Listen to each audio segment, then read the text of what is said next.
শুভেচ্ছা জানাই শ্রমিককে। দীর্ঘদিন ওর সাথে এই অ্যাসেম্বলিতে আমরা কাজ করেছি। ওর নতুন যে ভেঞ্চার তার জন্য আসলে আশা করা ভালো, প্রত্যাশা করা ভালো।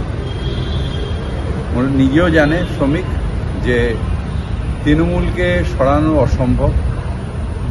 সভাপতি চেঞ্জ করলেই তৃণমূলের যে বেস, সেই বেসকে সরানো যাবে না।